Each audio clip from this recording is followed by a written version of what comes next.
back with our next class. In today's class, we are going to discuss yet another very important topic, that is two-gene inheritance or dihybrid cross.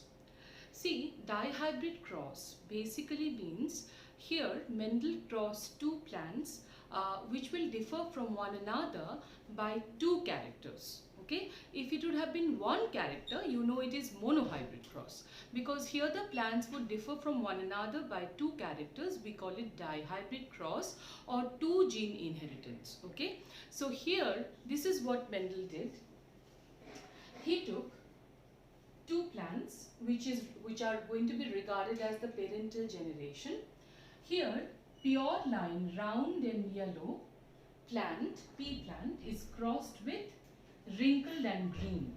As you know very well, round, that is the seed shape. If we talk about, round is the dominant trait and wrinkled being the recessive trait. Likewise, if we take into consideration the seed color, then yellow is dominant whereas green is recessive, isn't it? So two traits have been combined here. So that's why round and yellow has been crossed with wrinkled and green. Alright. Now it is pure line, so homozygous. So likewise, the gametes produced by this plant, round and yellow, would be of course capital R and capital Y. There is no other possibility of gametes, isn't it? Likewise, for this plant also, the gametes would be small r and small y. Right? Now, F1 generation would produce hybrids which will be round and yellow but heterozygous. That means the genotype will be capital R, small r, capital Y, small y.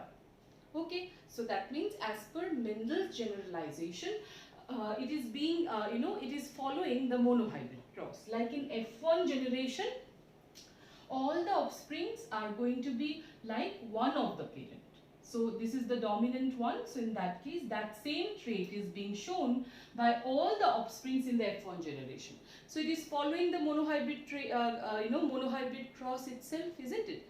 The result that is being obtained is following monohybrid cross-like ratio or the monohybrid cross-like result itself, isn't it? So now the gametes that can be formed by F1 hybrid, because now F1 hybrid has to be selfed, isn't it? Selfing has to happen. So F1 generation, this particular hybrids, when they have to be selfed, we have to first know what are the types of gametes that can be produced by this particular hybrid. Now to understand that, you simply can put a cross here. Okay, that means see, capital R, small r, capital Y, small y. If I make an invisible cross here, so you know very well, this will be crossed with this again with this. So it will be likewise small r, capital Y, and small r, small y. Isn't it? So these are the four types of gametes that can be generated by the F1 hybrid. If you have any confusion, you simply can put a cross between the two types of alleles or two types of genes, and you can then find out the different types of gametes that can be formed by the F1 hybrid. Alright, simply put a cross between R and Y gene. Right? So that means these are the four types of gametes that can be produced. Now simply to find out that in the F2 generation, what are the possible types of genotypes of the zygote that can be produced, you need to simply put it in a Punnett square. Okay. So in the Punnett square, these are the gametes for the male and this being for the female. Right. Now all you need to do is cross this with this. So capital R, capital R, capital Y, capital Y. Capital R, capital R, capital Y, all being capital, all being dominant alleles. That means what? The phenotype will be round and yellow, right? Likewise, this with this. So capital R, capital Y, small y. So in that case, here also it will be round and yellow. Like this, if you fill up all the boxes, you will find there are 16 different types of zygotic combinations that can be formed in the F2 generation. Okay, I suggest all of you, while you are watching this video, all of you try to practice this right now in your home. okay, so that it becomes clear to you. Alright, so just basically you have to cross this with this. Likewise, you have to fill up all these boxes and you will get 16 different types of zygotic combinations in the F2 generation. Finally, when all of that was done, we receive phenotypic ratio and genotypic ratio for the dihybrid cross.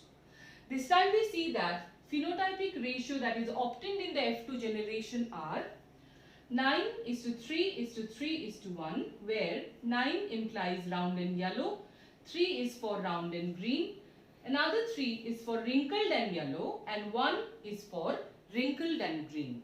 Alright. And for genotypic ratio we have 1:2:1, 2:4:2, 1:2:1. So 9 different types of genotypes are produced. Okay, so this is the result of dihybrid cross or two-gene inheritance conducted by Mendel. Now, interestingly, what we can see or what Mendel observed is that when we have combined two characters in the hybrid, we are getting a ratio of 9:3:3:1, right? But if we separately try to observe the ratio of the seed color and the seed shape, separately if we try to see, then what is the ratio? See, seed color, yellow and green. How many yellow we have here? 9 and 3, isn't it? Total 12. And how many green? 4. 3 here and 1 here. We are separating. Okay, we are separately trying to count them. We are not trying to, combine them anymore. If we separate them and try to analyze, what do we get? The ratio of yellow and green is 12/4. That is 3:1. Isn't it? Similarly, for seed shape, that is round and wrinkled also, we have 12/4. That is, the ratio becomes 3:1. This is very interesting, isn't it? That means even when we were trying to combine two, dissimilar characters in a hybrid, even after they were together separately, okay, when separated, we see that they are still maintaining the ratio for monohybrid cross. That is 3:1 ratio is still being maintained. Okay, so by seeing this or observing this, Mendel now put forward another generalization after two-gene inheritance as well, and that came to be known as another law, that's called law of independent assortment. So let's see what is the law of independent assortment all about.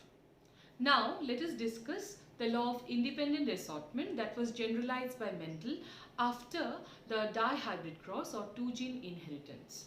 So see what the law states. The law states that when two pairs of traits are combined in a hybrid, segregation of one pair of trait is independent to the other pair of traits.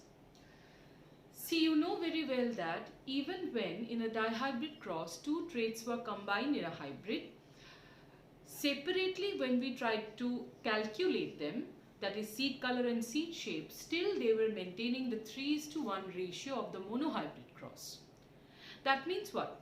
Even after they have been combined together, they are still behaving as discrete units, and they are still, that's how they are maintaining the monohybrid cross ratio, isn't it?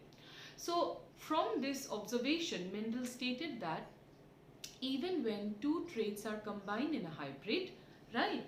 So the segregation means separation of one pair of trait is going to be completely independent to the other pair of trait.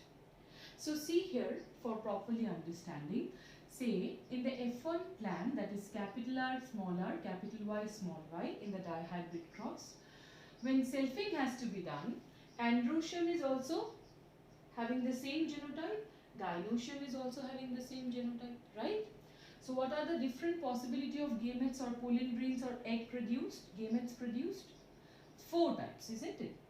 So if we consider the segregation of one pair of factors, capital R and small r, 50% of the gametes have factor capital R and 50% have small r, right? So see here, 50% of the gametes have capital R, 50% of the gametes have small r, right? Similarly, 50% of the gametes will also have capital Y and small y. similar way, isn't it? Thus, 50% of the small r bearing gametes have capital Y and other 50% have small y. Likewise, 50% of capital R bearing gametes have capital Y and other 50% have small y. Hence, all these 4 types of genotypes of the gametes, each with frequency of 25% of the total gametes are produced. So, the gametes must carry all possible combination of factors in equal frequency.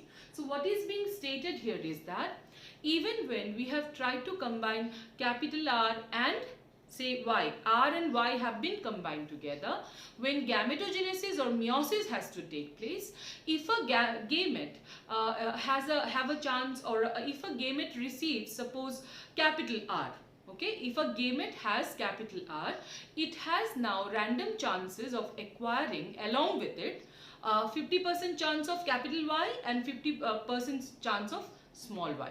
Likewise, suppose if a gamete have received small r, okay, a gamete already has small r, suppose it has acquired small r, now it has 50% chance of acquiring along with it capital Y as well as small y.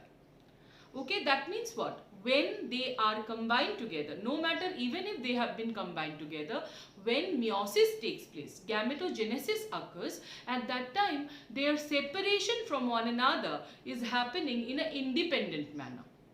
Okay, that's how there is 50% chance that round, the trait round will be along with yellow.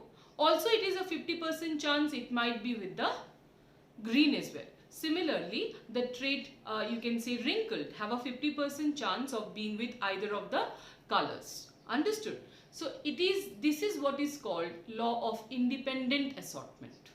That means even when 2 traits are combined together, the separation, when meiosis has to take place, the separation of one trait is independent of the other. There is nothing like capital R has to be with capital Y or small r has to be with small y. No, there is equal chances of any of them can be with anyone, because it is having random segregation. Randomly they are being separated during gametogenesis. Have you understood this? Clearly, simply try to understand that there is equal chance that a capital R will be with a capital Y or a small y. Likewise, there is equal chance that a small r will be with a capital Y or small y. There is equal chance for all. That's what is called law of independent assortment. Understood this?